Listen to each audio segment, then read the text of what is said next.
इस वक्त मैं बाबा जीतो जी के देवस्थान पे हूँ, जहाँ पर नॉर्थ इंडिया का सबसे बड़ा मेला है और इस मेले में लगभग लाखों की तादाद में लोग आते हैं। ये बाबा जीतो जी का देवस्थान है और यहाँ पर पुजारी जी हैं, इनसे भी पूछने की कोशिश करेंगे इतिहास जरा मंदिर के बारे में और बाबा जीतो जी को लेकर क्या पूरा इतिहास है जो कई सैकड़ों सालों से लोग यहाँ पर आ रहे हैं।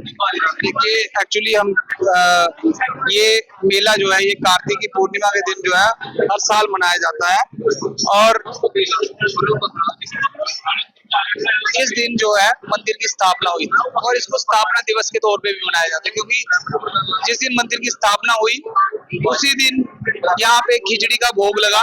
और आपने जैसे यहाँ से देखा आपने कि आप जैसे एंटर किया आपने तो वहाँ पे खिचड़ी का बहुत बड़ा भंडारा लगा हुआ था। तो वो भंडारा इसलिए लगा हुआ है कि खिचड़ी लोग इसलिए चढ़ाते हैं क्योंकि पहला प्रसाद जो था वो खिचड़ी का ही बना था, तो लोग खिचड़ी यहाँ पे चढ़ाते हैं। अब बाबा जी तो जो है जो यहाँ पे ये स्थान देख रहे हैं, ये स्थान ऐसा है, यहाँ पे बाबा जी का अंतिम संस्कार हुआ और बुआ दादी जो थी वो माता वैष्णो देवी का अवतार जो थी वो यहाँ पे सती हुई थी और इसको बाबा जी का चिता स्थान और बुआ दादी का सती स्थान भी बोला जाता है। बुआ दादी का सती स्थान भी बोला जाता है।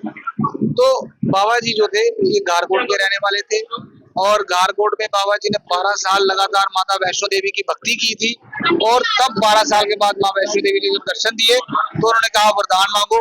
तो माता वैष्णो देवी ने इनको जब वरदान मांगने के लिए कहा तो बाबा जी ने कहा कि मेरे को कुछ नहीं चाहिए, मैं आपकी भक्ति ऐसे ही कर रहा था कि मैं सिर्फ आपके दर्शन करना चाहता था, मैं आपके दर्शन भर मात्र से कृतार्थ हो गया हूँ। तो उन्होंने कहा नहीं कुछ ही मांगो। तो उन्होंने कहा कि फिर आप एक काम करो कि मैं आपकी साक्षात सेवा करना चाहता हूँ। तो उन्होंने कहा फिर मैं आपके घर में एक कन्या के रूप में जन्म लूंगी। और बुआ दादी ने और उन्होंने कहा 5 साल की मेरी बाल लीला होगी और 5 साल के बाद कुछ ऐसा घटित होगा कि 5 साल के बाद तुम्हें भी अपना शरीर छोड़ना पड़ेगा और मुझे भी अपना शरीर मैं भी मेरी 5 साल की बाल लीला समाप्त हो जाएगी और तुम्हें भी जो है वो अपना शरीर छोड़ना पड़ेगा और तुम्हें दुनिया पूजेगी। तब बाबा जी ने और बुआ दादी जो माता वैष्णो देवी का अवतार हुई, इनका जन्म जो था एक कमल के फूल से हुआ, इनका जन्म जो था किसी गर्भ से नहीं हुआ। तो जब अब वहां पे बाबा जी घारकोट में जब रहते थे तो इनके 7 भाई थे जो चाची के बेटे थे इनके। तो उनको ये था कि जब 2 भाइयों के बीच में जब भी जमीन बांटी जाएगी तो उस जमीन के 7 हिस्से जो है वो एक में होंगे और एक जो आधी जमीन होगी वो अकेली बाबा जी के पास आएगी। तब बाबा जी ने तब उन्होंने क्या किया कि वहां पे बाबा जी को मारने की कोशिश की उन भाइयों ने, बाबा जी के जो चाची के बेटे थे। तो तब बाबा जी ने वो घारकोट का स्थान जो है वो छोड़ दिया और फिर बाबा जी यहाँ पे आ गए। यहाँ पे एक रल्लो लोहार थे, उनके पास बाबा जी यहाँ पे आए और यहाँ पे आकर बाबा जी ने राजा से, जो एक राजा थे यहाँ अजैब सिंह राजा थे, उनसे जमीन मांगी कि मुझे जमीन दो कि मैं जिसमें खेती कर सकूं। फिर बाबा जी को वो जो बाबा तालाब के पास जगह है उस जगह पे आप बाबा जी खेती की। उनके बीच में एक समझौता हुआ, एक पैक्ट हुआ। 1/4 शेयर जो होगा वो जो राजा का होगा और 3/4 शेयर जो होगा, 3/4 हिस्सा जो होगा वो बाबा जी का होगा। लेकिन जो वजीर था वो लालची हो गया जब गेहूं देख के, तो बाबा जी को उसने गेहूं लेने नहीं दी। तब बाबा जी उस ढेर के ऊपर खड़े हुए, कनक के ढेर के ऊपर, और उसके ऊपर खड़े होकर उन्होंने कटार मार ली और अपना जीवन लीला वहीं पे समाप्त कर दी। तब बाबा जी, उसके बाद बाबा जी का पार्थिव शरीर यहाँ पे लाया गया और यहाँ पे झिड़ी जो जगह स्थान है, जो झिड़ी बाबे का जाड़ बोलते हैं हम इसको, ये बाबे के जाड़ में बाबा जी के यहाँ पे इसी स्थान पे बाबा जी का संस्कार हुआ और बुआ दादी जो है वो सती हो गई।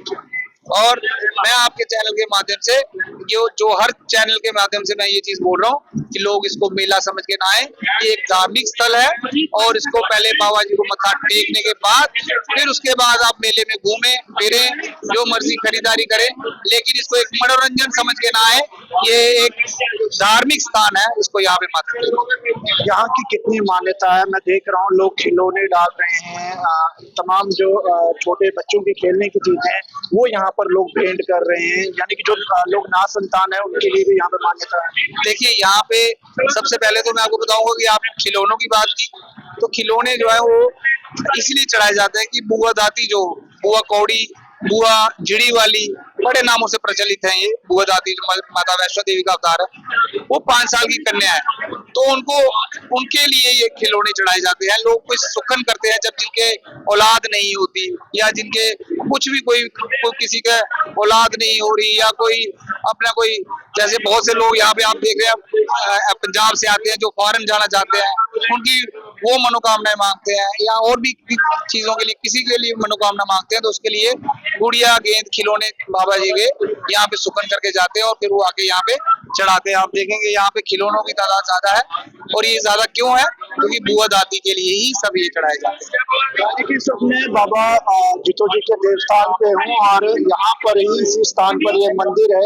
लगभग लाखों की तादाद में श्रद्धालु जो है वो देश विदेश से और अन्य राज्यों से जो है वो यहाँ पर आते हैं और यहाँ पर माथा टेक रहे हैं। और जो स्वामी जी यहाँ पर है, इनकी तरफ से पूरा इतिहास जो है वो इस मंदिर को लेकर, बाबा जीतो की जीवनी को लेकर जो है वो रखा गया है। दैनिक सूर्य के साथ अंकुश भंडारी, जब